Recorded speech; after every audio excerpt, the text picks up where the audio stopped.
when the war was over, the President Kagame came through. He was like, all right, I want everybody, all the Rwandan people to go back to Rwanda because the war is over. I have taken over the country. It's my country.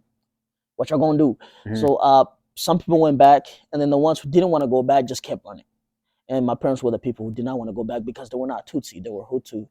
I hate to get into that type of politics, but that's exactly what it was.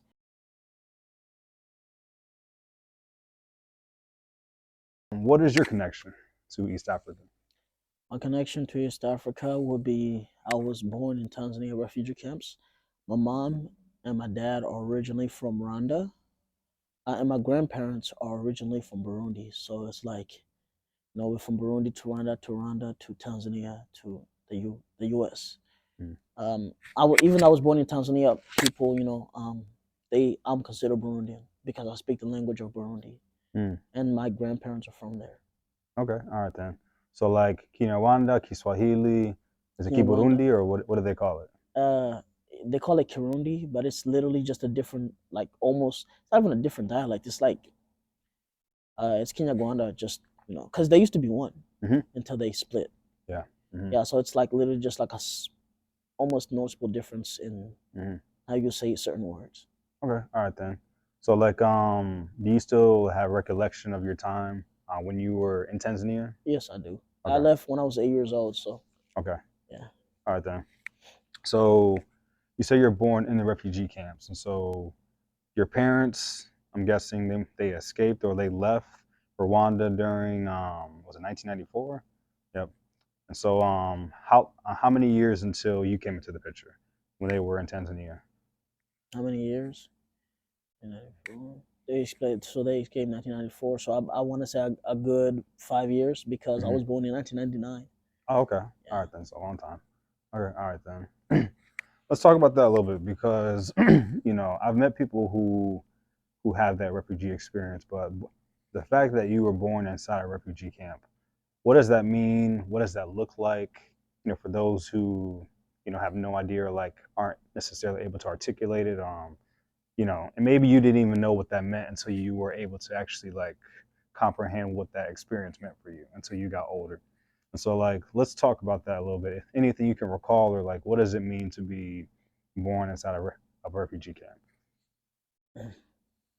What it means to be born inside a refugee camp was, well, it's really the way I would categorize it as.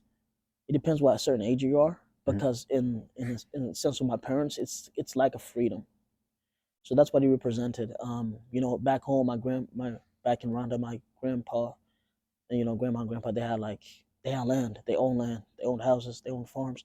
You see what I'm saying? Mhm. And then to leave all that behind and escape with your family to refugee camps, and where basically it's not the same thing. You're in a whole different country.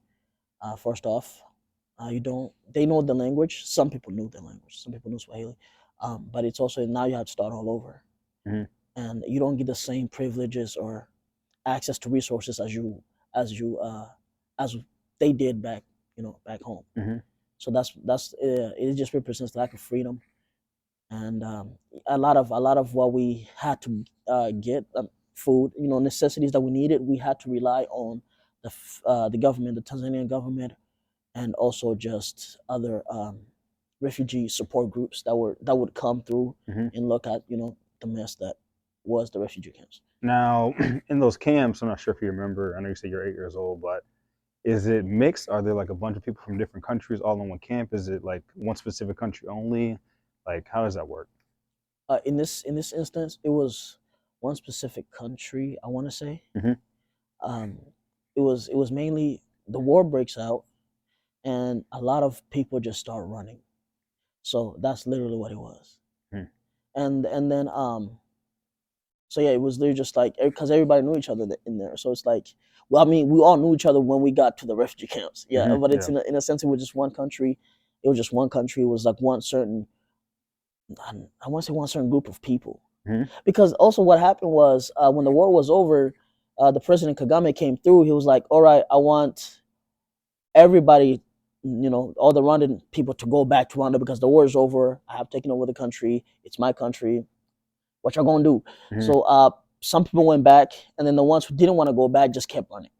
And my parents were the people who did not want to go back because they were not Tutsi, they were Hutu. I hate to get into that type of politics, but that's exactly what it was. Mm-hmm. So the Tutsis who had escaped went back.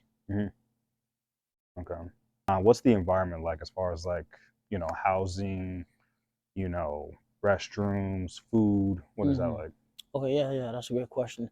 So when the refugee camps were set up, it's like they cleared out a certain part of that country for the refugee camps, and we're pretty much just like closed in.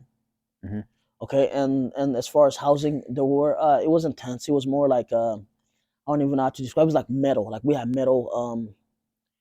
It's like wood and brick, and then metal at the top as a rooftop. Mm-hmm. And then sometimes when it would rain, the rooftop would just fly off because like it was not really like a few nails were holding it down, but that's about it. Mm-hmm. And food wise, we had to grow our own food. Of course, agriculture is a very big thing in Africa, so a lot of it were just us. We're just the people who, because everybody who not a lot of people were rich, so everybody who escaped the genocide were farmers. Like the majority of the country were farmers, so we just moved here and just start farming there.